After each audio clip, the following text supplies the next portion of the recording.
Hello and welcome to today's video. In today's video, I'm going to make a graduation card for my son. He's getting ready to graduate from college, and he is a big fan of Evil Dead, Army of Darkness, and Ash vs. the Evil Dead on Stars. And so I thought I would take my idea of doing the Necronomicon book and change it into doing a graduation card out of Worbla. So let's get started.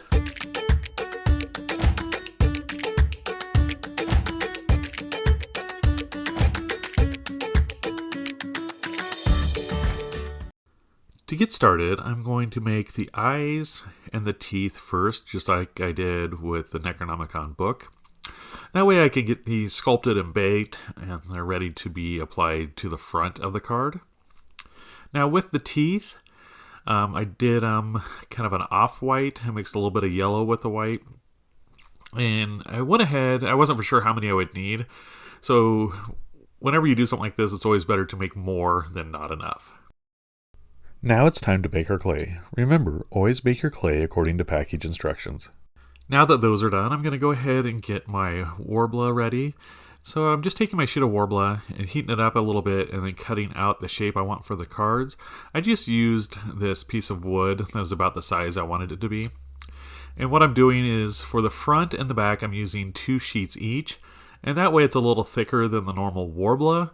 So I'm able to sculpt in the detail I want from it. I went ahead and put down this black poster board so I had a little bit more contrast, so hopefully it would show up better on the video on what I was doing. But then I was realizing since I'm pressing the Worbla down as I heat it, I wanted to make sure it didn't stick to the poster board. So I put down some parchment paper. And this works really well. The Worbla doesn't seem to want to stick to that at all. So I went ahead and went around the edges first. And then I'm going over the front of it with the ball tool to add the texture. And then I'm going to go ahead and cover the entire front and back with this texture. I think this looks really good for the Necronomicon as far as just kind of a base texture. And then on the front I'll add some more details, but I'm getting ahead of myself, so we'll go ahead and get this finished up and go on to the other side. So right now the last thing I need to do on the front of the card before I move on to the back is poke some holes in the side of it to run this string through it. And basically it's going to be kind of like a spiral notebook where, you know, this string starts at the bottom and then spirals through all the holes and then comes out the top. Now with those, you know, they bend the wire a little bit so that way it doesn't come, you know, undone. But for this, I'm going to have to do a little knot so that way it'll stay in place. So with the front done, I'm going to go ahead and heat up the 2 pieces for the back and stick those together. And then I'm going to run my ball tool along the edge just like I did on the other one to kind of give myself a smooth edge so you know it doesn't look like it was 2 pieces of Worbla. And then once that is done, I will texture it the same way with the ball tool. And I just have kind of a smaller ball tool that I go in here and just add this texture. And so I'll go ahead and cover the entire back with the same texture technique as I did the front. I have all of my base texturing done, but I still need to add the holes to the back part of the card. So to do this, to make sure they line up, what I'm doing is I'm going to heat up the back Worbla only. I don't want to heat up the front because I don't want it to distort. So I heat up the back only. And then I put a piece of wax paper in between them so they don't stick together. And then I just run my needle tool through the existing holes on the front of the card and then mark them on the back. So now I can just heat up that back piece a little bit more and go through and enlarge those holes a little bit so they're big enough for the thread to go through. So I'll go ahead and do that all the way down the side here. And one thing I noticed with this back part of the card was that it's a little bit bigger than the front. So I'm going to go ahead and trim that down so they even out. And it probably just distorted a little bit when I was adding that texture, which happens. So now I've got my polymer clay pieces of the eyes and the teeth. So I'll go ahead and get those added. So I started with the eyes, and I've got those placed out how I want, and then I'm going to put a little bit of Worbla over the top and the bottom of the eyes, to kind of be the eyelids. And so I just heat up little pieces of Worbla and put those around, and then I'm going to go ahead and build up his nose area. So I want it to be very similar to the other one I did, so it's kind of this zombie, decaying nose. So it's not a full nose, it just kind of has the nose cavity there. So I just took a piece of Worbla and shaped it how I wanted and heated it up and pressed it against the front of the card.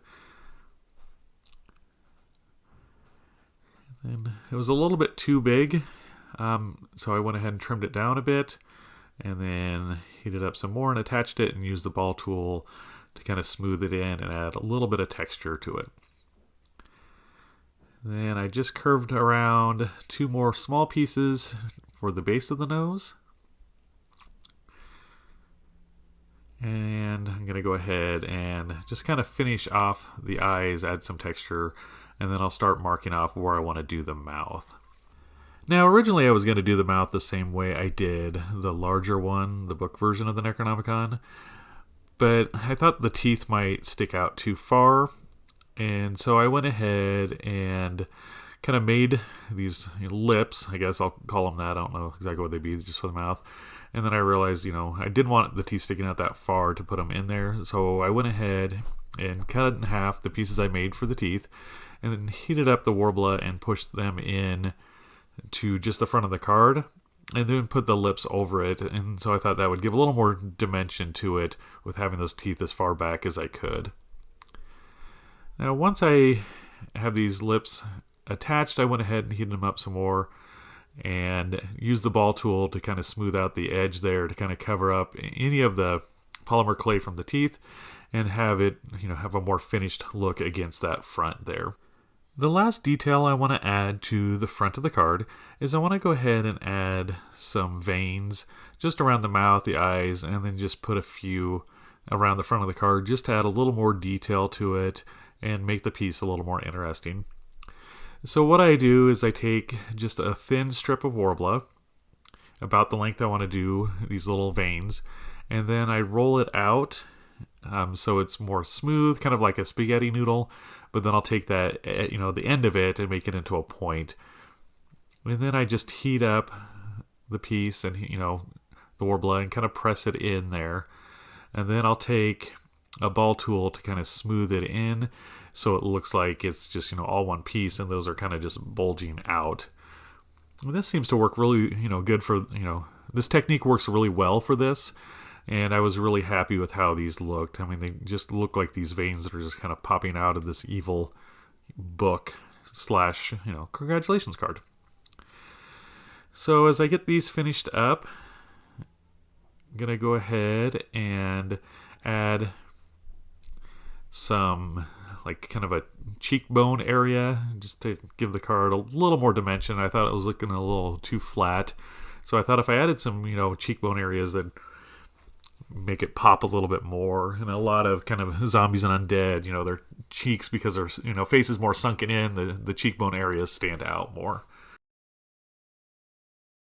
At this point, the card is pretty much done. I'm just going to go through, touch up some of the details, kind of smooth out some sections, just like any little flaws in it, or that I feel are flaws. And then I wanted to go ahead and just add a little more. I thought this corner looked kind of empty, so I wanted to add a little more veins here. And just, with the same technique. And then I was going to go through and add a little bit of what I, consider kind of hidden details in here that will kind of pop once it's painted. So I'd like to try, to do some other cards. I'm just not for sure what would lend itself well to this medium. And so now I'm just going to smooth out the back a little bit, and I'm going to go ahead, those holes in the back looked a little bit small, so I'm going to go ahead and open those up a little bit more before it's done. And then I'm ready to go ahead and start painting it. So I'm doing the same technique where I just take, I use acrylic patio paint, which has a built-in sealant, so it shouldn't need anything afterwards. And I just go ahead and cover the entire piece with the brown and then I take a wet paper towel and wipe off the excess. So I do the same technique for the front and the back, but the front was the back rather, was very simple. The front I need to pay, a little closer attention to the details to make sure I don't cover up the eyes and the teeth too much. I don't care if, the paint gets on there and, it just makes them look dirtier and more ancient. So I'm going to go ahead and cover the entire front with the brown paint, the same as the back, and just kind of wash that off. And the last area I'll need to do is the mouth, and so I want to go ahead and get that in there really, in there deep, so it makes the inside of the mouth look really dark. And then I'll do the same technique where I wash off the excess with the paper towel, so the teeth are still lighter in color. Now for the eye areas, I noticed I had a little bit more on there than I wanted, so I took some rubbing alcohol with a Q-tip and cleaned that off, which I cleaned off a little too much and then kind of went back over. Now I'm going to go ahead and let it dry overnight. I wanted to do a saying on the inside of the card, so I typed one up in Word, but when I printed it out it looked kind of plain. So I did a Google search for a page of the Necronomicon and then put the text over it. Now when using Google, I don't have any issues with it. As far as stuff, personal use. But if you're using copyrighted images, make sure it's not, something you're going to sell. Just kind of stay away from the legal issues there. But this is just a gift from my son. I wasn't too worried about it. And so what I did is I heated up the Worbla and pressed the paper into it. And that way I didn't have to glue it on there. I wasn't 100% sure if this technique would work, so before I, did it on the final piece, I just took a scrap piece of Worbla and a little piece of paper and tested it out. And once I realized that worked out really well, I was able to go ahead and move on and do it on the final piece here. The paper's attached, so I just have a few little steps left to do. So I'm going to clean off a little bit of the excess paint on the front inside card, and then I just need to run the string through the holes to keep the two pieces together and make it a graduation card. Although I did do the holes large enough to run the string through, I did have a few issues with it not wanting to go through as well, and so if you run into that, you might need to trim off the edge of the thread because it kind of frayed out.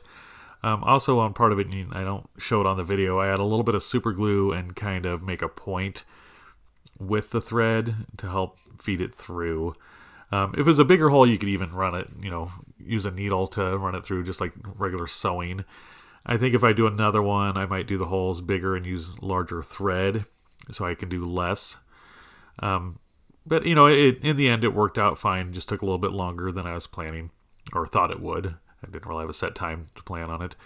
And so the last thing I want to do here is go ahead and knot off the one on the front and the back. And then I'll add a little bit of Worbla over those to keep those secure.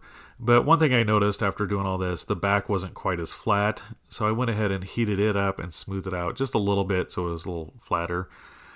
And then I went ahead and put some Worbla over those knots. But I didn't like the way the lighter Worbla looked, so I went ahead and took that off.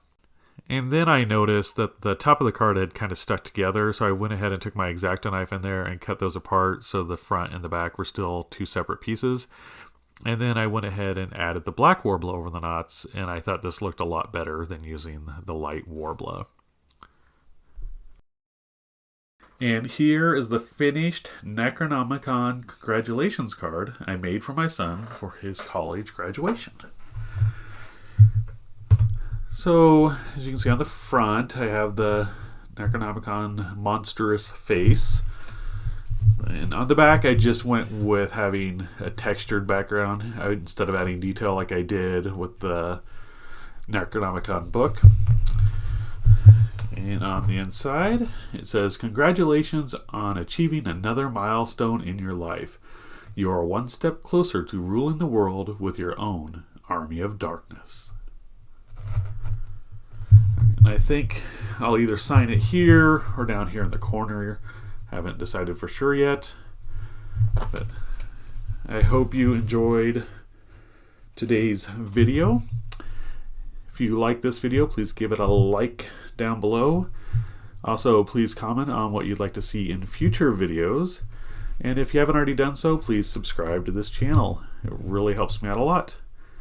Alright, thanks for watching, and remember, never stop creating. Bye!